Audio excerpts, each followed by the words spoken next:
Thank you for joining me on 13 Plus. I'm Cali Lichter, and this is On the Docket, a weekly recap of crime in court in and around the state of Michigan. This week, the story of a West Michigan woman who died under mysterious circumstances and who her family believes is responsible in her death. And in just 2 weeks, nearly a dozen businesses across West Michigan have had windows and doors shattered and money emptied from registers, as communities have been shaken by destructive break-ins. Which businesses have been hit and how they're rebuilding. All of that and more is on the docket.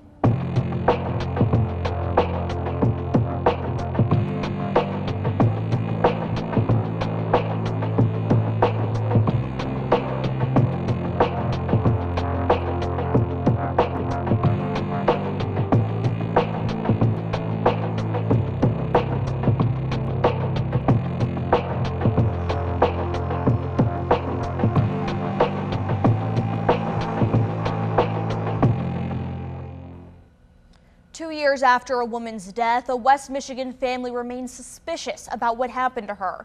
We told you about Sarah Clausen's ultimate gift of life, her donated organs flown back home from Knoxville, Tennessee, to help those in West Michigan waiting for a transplant. Her death was ruled inconclusive, but now her family is suing her husband, accusing him of being involved in her death, allegations her husband denies. Our Lauren Baker looked at the lawsuit and spoke with a friend about the case. Sometimes a picture can show a person's passion or joy in life. For Sarah Shanks, they were the most important thing in her life.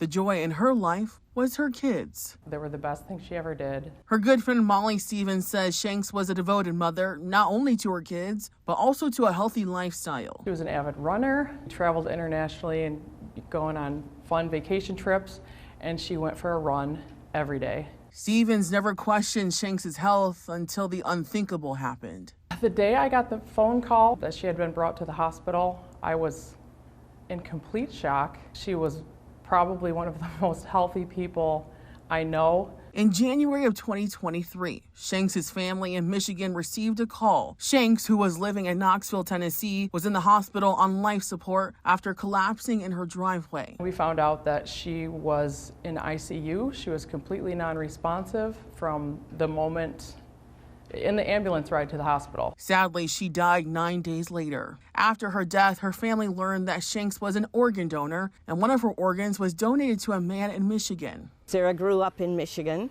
and we all live in Michigan. And I wanted as much of Sarah back in Michigan as could be. That's Sarah's mom speaking to 13 on Your Side in our One Good Thing segment a year ago, boasting about how happy she was a part of her daughter was back in Michigan. But after the dust settled, I kind of knew that she wasn't happily married. The family's questions about how Sarah died turned into who was involved and why.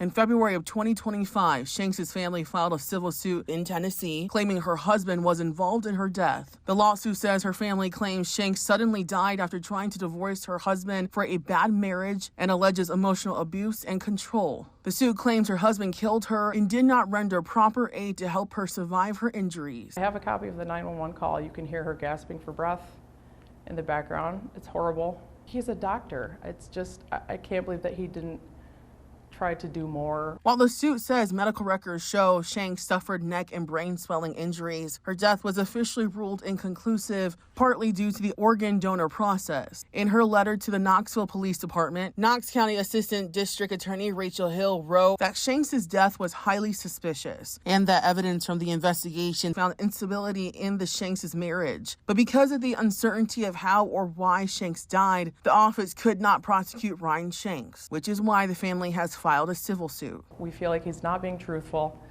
and we want him to be held accountable. In a statement to 13 on Your Side, Ryan Shanks' attorney says, quote, "The lawsuit filed by Ms. Braun and Mr. Clausen contains many inaccuracies and false statements about Dr. Shanks and the unfortunate death of his wife, Sarah M. Shanks. The accusations made by Ms. Braun and Mr. Clausen are false, defamatory, and malicious." It went on to say, quote, "We will be mounting a vigorous defense." His attorney has also moved to dismiss the lawsuit. Stevens says Shanks' family's lawsuit isn't just about accountability, it's also about her kids. The main point is to establish a relationship with the kids and just make sure that they're being well cared for and taken care of and know who their mother was. Since about a year after her death, Shanks's kids have not seen their mother's side of the family or spoken to them. Stevens says the family says they hope this lawsuit brings them closer to Shanks's kids because, as Stevens says, that's what Sarah would have wanted. On April 10th, a man was sentenced for an attempted bank robbery, which carries a life sentence if convicted. But he wasn't given a life sentence. He was given a fraction of one. But before we get into that, let's get into the docs. Police say on January 6, 2025, Donald Brubaker attempted to rob Bloom Credit Union on Plainfield Avenue in Grand Rapids. Workers at the credit union told police Brubaker handed a note on a piece of paper torn in half to the teller, which stated, "Stay calm, this is a robbery, no alarms, die packs, or GPS, put the money in the bag."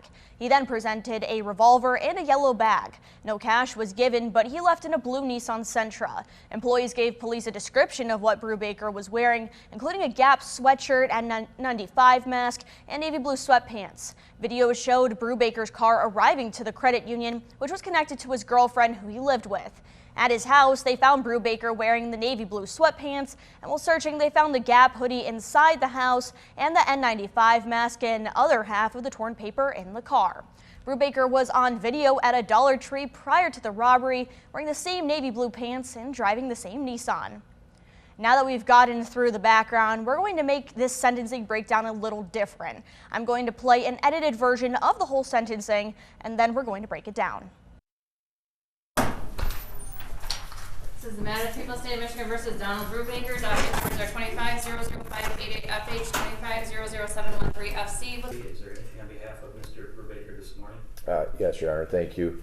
I know that sometimes when we have Cobb's agreements, there might be a surprise or something in a PSI that might lead the court to pull back that Cobb's agreement and not be able to follow it. I don't think there's anything in this case that would give pause to me or the court to not follow that Cobb's agreement. I think this is something that with a lot of cases that we have sort of an underlying substance abuse issue that leads people to do desperate things when they're not thinking clearly. And I think that's exactly what happened in this case. I think on any other day, Mr. Brubaker would never find himself in this type of situation. He had some substance abuse issues and was laid off from a roofing job, and I think he just became desperate. I think part of that's reflected in the offense narrative in my client's description, that I think when he got in there and found himself in the situation, I think he realized, what am I doing here? This is not the type of person. I think it was a pretty quick situation, and he left pretty quickly. He had a weapon, but he didn't display it or didn't point it at anybody. And he almost abandoned it when he was in there. I think he had, that self-realization, and that's in getting to know him. I think that's what type of person he is. That he does have a conscience. That he does have sympathy for the teller and the bank for what happened, and I think that's reflected in the PSI, and with a guideline range of 12 to 24 months. I would just ask the court to follow the Cobb's agreement, being that the 12-month is actually at the bottom end. And I saw that the PSI writer recommended potential early release to AD.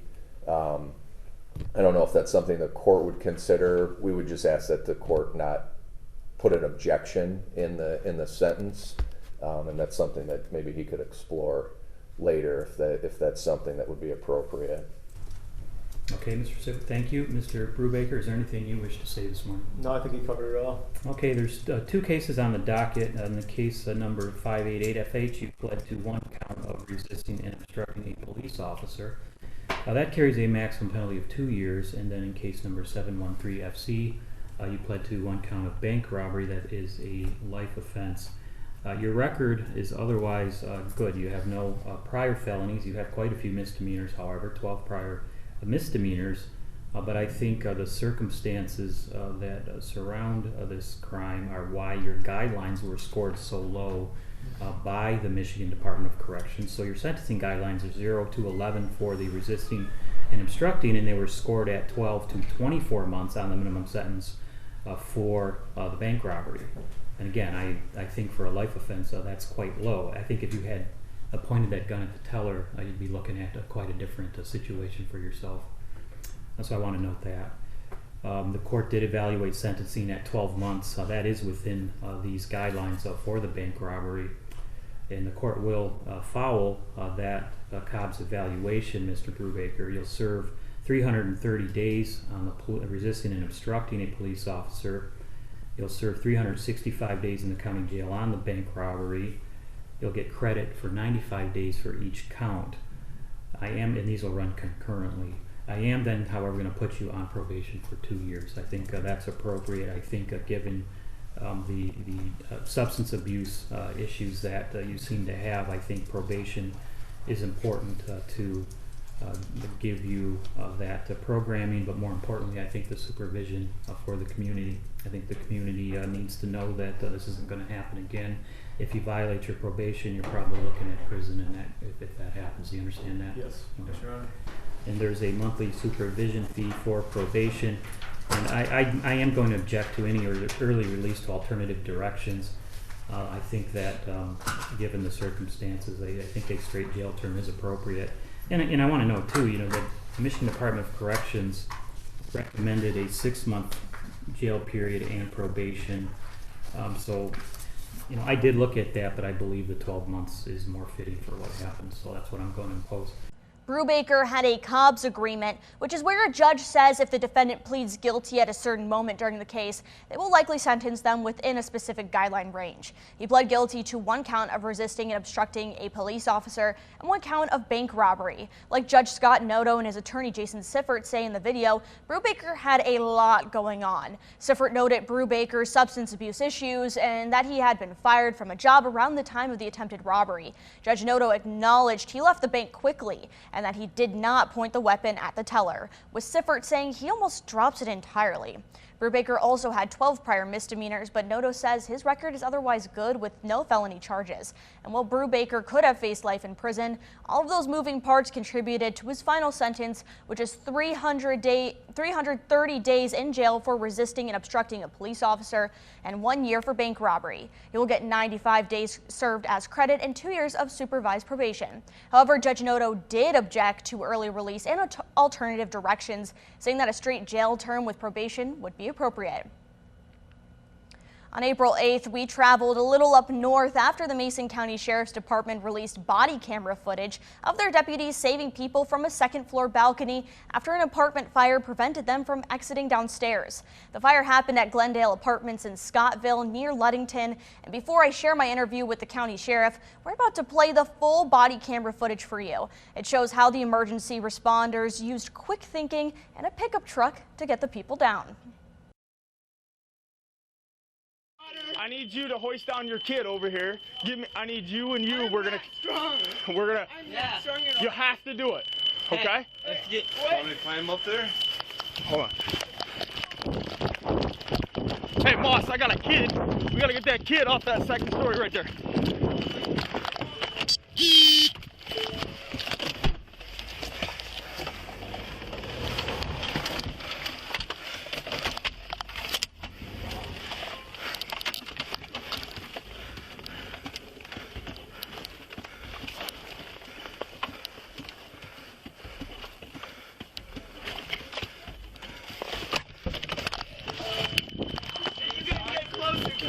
Oh.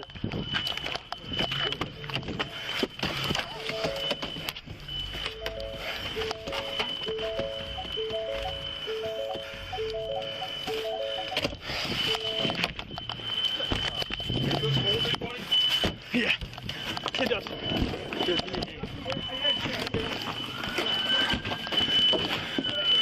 All right, give me the kid. All right, get up here, come on. All right. All right, you're gonna You're good, sweetie. Hey, hang on to her. I got it. We got you. Hang on to me. I got you, sweetie. I need you guys to take the kid, okay? Yes, sir. Put the kid in my truck. Right here. Yep. How many are left? Hey, hand me that bar. Hand me that bar. Give me that bar. I'm gonna peel these off as I come through here. Gotta get those people in the back, too, that I have to deal. Okay. Hey, I need you to. Robert, you can't breathe. Oh my God. Another guy has his kid out on. Come on. You're good. You're good. So go back, turn your butt around. Turn your butt around. Hang on to that. Yep. Hang on to that. I got one. Okay. Yep, you're good. Okay. Come, sit onto my shoulder. Sit onto my shoulder. All right, we got you. Sit on my shoulder. Okay. I got you. Okay. Yeah. All right. You good? Yep. Gotcha. I put your kid in the car. Okay. So here, my tire's right there. Hang on to my hand. Hang on to my hand. Watch it. Yep. Okay. There you go. All right. On to the next. We got kids in the back. I also sat down with County Sheriff Kim Cole to ask him why he decided to release the body camera footage. Take a listen. It was really incredible. You know, the call came in at 9:50 last night. That's when the deputies were dispatched, and we happened to have 2 cruisers right in the area there, so they were there within a minute.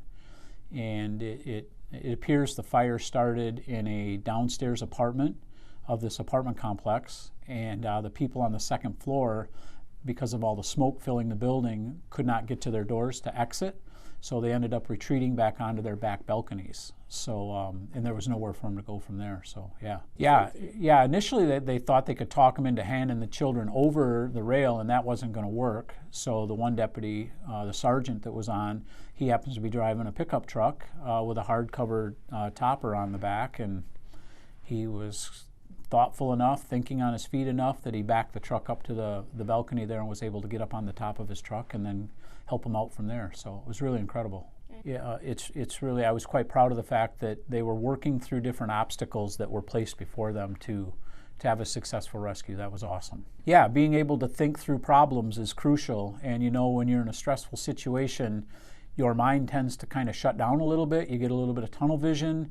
And the guys did incredible. The firefighters were incredible. The residents that weren't trapped, that actually came out. If you see the deputy handing the child to a citizen that happened to be a fellow resident of the apartment complex. So many hands make light work, and it was a great outcome. We're very, very happy.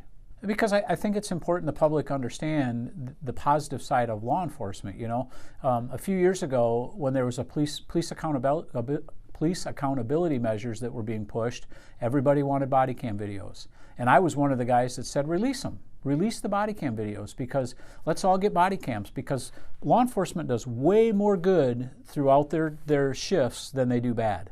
Way, way more good. And it was an example of what law enforcement officers, not only here locally, but across the state and across the nation, do every day. And we're certainly going to promote the good things law enforcement officers do. Yeah, you know, Sergeant Claveau and Deputy Moss are great guys. They've been here a while. Yeah, this is what they do. They're probably a little embarrassed that the body cams were released, but they need to be recognized when good deeds are done, and we're gonna do that every chance we get. Several residents were treated on scene and at a local hospital, and no fatalities were reported, and everyone made it out alive. Coming up, nearly a dozen businesses are rebuilding after a series of break-ins have left business owners and officers searching for answers. We bring you the latest on the investigations next. Like we've been mentioning, several businesses across 2 counties were hit by burglaries in a short period of time. The first bunch of break-ins happened the night of April 5th and April 6th. Several small businesses in Kentwood were left stunned after a string of these break-ins along the Beltline. Our Alexis Dumergine spoke to the business owners who woke up to smashed doors and cash taken from the registers. Grabbed my keys and ran out the door to my business, and to find after being here 6 years, it was vandalized. And the perpetrator decided that they would help themselves to my cash register. A familiar feeling. There's significant damage in the inside of the restaurant as the thief attempted to grab the cash registers and proceeded to essentially smash them. Felt among several business owners. I just got a call this morning. The window was broken into. It seems many small business owners are sharing a similar experience. Their businesses being vandalized. It just sparked up all those feelings. And, you know, just It's a little tough. It's hard not to take it personally. The weight of it all, one thing after another. You know, nobody wants to hear these kind of calls, you know. In the last 2 weeks, several local businesses have been targeted. Just on Saturday night, Thai Fusion, Pink Lounge, Anna's House, and Sky Zone all had their windows shattered. We want to get down to it, see what's going on, why is this happening to the small businesses here. Jessica Ann Tyson, an elected official and owner of Pink Lounge. The Pink Lounge is a place where people come, relax, relate, release mental anxiety, and, you know, just breathing much, much better. Found her business damaged along with many others. She immediately went to comfort those affected, but she's also searching for answers. Just to see everyone's face, like, you know, oh gosh, it just is, it's not a great way to start the day. Alexis Dumershine, 13 on your side. As of April 8th, the break-ins are under investigation by Kentwood Police Department and no arrests have been made at this time. And the next night, from April 6th to April 7th, several businesses were broken into along 44th Street, spanning from Granville in Ottawa County to Wyoming in Kent. The business owners are concerned after glass doors were smashed once again and several $100s in cash was stolen. Although law enforcement cannot confirm a connection between the one in Granville and the other 3 in Wyoming, business owners believe the same man committed all 4. 3 businesses at a strip mall in Wyoming and a gas station in Granville were broken into Sunday night. All 4 locations are along 44th Street, and the businesses believe one man committed all 4 burglaries. They probably had a little crime spree, but I know that they ran out through the back door, and we got cameras back there, so I'm sure they'll catch them. Site manager at Bricks Georgetown, Laura Britton, says the man seen in this security camera photo with a hammer and bright yellow shoes smashed the gas station's front door with a hammer, broke the cash drawers, taking the money, and stole hundreds of dollars of alcohol. It was just kind of a mess, and a lot of our customers were concerned, and as well as the employees, but we're glad that it happened in the middle of the night when nobody was here, so that's our main thing. 4 miles down the road, Jaden Marmol says he arrived Monday morning to Tacos El Cuñado on 44th Street to find their front door smashed and all their cash gone. The security camera footage shows a man breaking into the restaurant with a hammer, smashing the cash box and taking the money. I mean, yeah, it was a little struggle, but we're gonna get through it. It's just another hardship. Similarly, next door at Texture's Hair Salon, owner Lisa Rosama says security camera footage shows a man using a hammer to break the glass door and getting away with $150. And I worry that, you know, he kind of knew where to look, so that makes me nervous. Also in the strip mall, Lure Nail Spa says their door was also smashed with a hammer, but when the man could not find cash behind the counter, he left.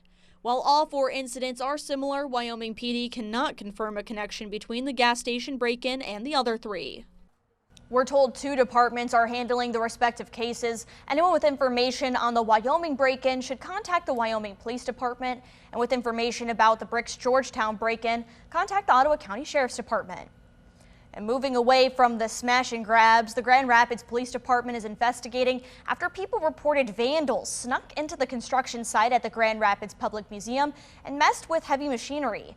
This is video of a piece of equipment in the Grand River. While the Grand River is high right now, people were saying it was vandals who snuck in and drove the equipment into the river. In a statement to 13 on Your Side, the museum said the Grand Rapids Public Museum is deeply disheartened by these actions. The team immediately notified the appropriate authorities to protect the local ecosystem and watershed and will recover the equipment as soon as we are able to do so safely. Despite this setback, to create an accessible educational space for our community along the Grand River will proceed as planned.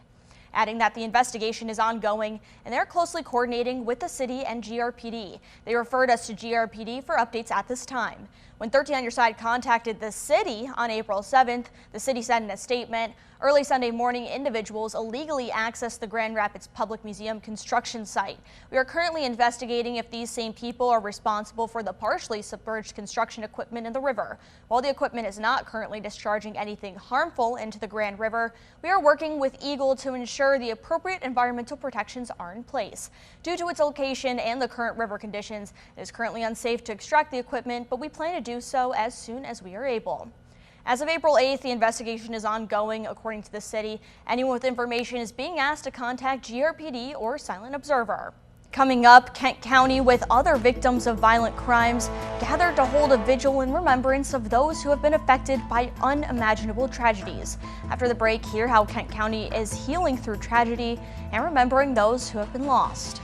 National Crime Victims' Rights Week is April 6th through 12th, and dozens gathered at a candlelight prayer vigil in Grand Rapids to honor lives lost to violent crime. Our Kiara Patterson was at the vigil and says it honored not just lives lost, but also the lasting love for victims and the pursuit of justice. Tony Vaughn. A name rings at the center. Unborn baby, Amar Valdez. While memories of loved ones are remembered. Stop the violence and stop the murder and stop the killing. This is too horrendous. We can't do this, community. Memories of lives taken too soon by acts of violence. I thank God for my son. He got killed in '94. I've been out here since '94. And I want the mothers to know that we can make it. That's why I keep coming. That's Geraldine Riley, surrounded by her circle of friends. Mothers who forged a bond in the depths of their grief. And that's my sister. She's lost a child too. So, you know, we all grieving, we all struggling, but we just keep standing. The annual vigil, held by Silent Observer and the Kent County Victim Witness Unit, honors victims of violent crime. By remembering every year the names and the people, it empowers and encourages others to report and be a part of solving the crime within our community. A remembrance of names, lives, and stories. An endearing bond where each loss ripples through all. It's not just killing one person, you're killing a whole family. So we just ask these young guys to put these guns down. It's just that time. Thanks for joining me in this episode of On the Docket on 13+. We have new episodes releasing every week, taking you into the courtroom for the latest updates and deep dives on crime in and around West Michigan. In the meantime, we'll bring you the latest on crime in court, both on air and online at 13onyourside.com. When breaking news affects you and your community, we stream live on 13+ with what you need to know right when you need to know. We'll see you next time with updates on what's on the docket.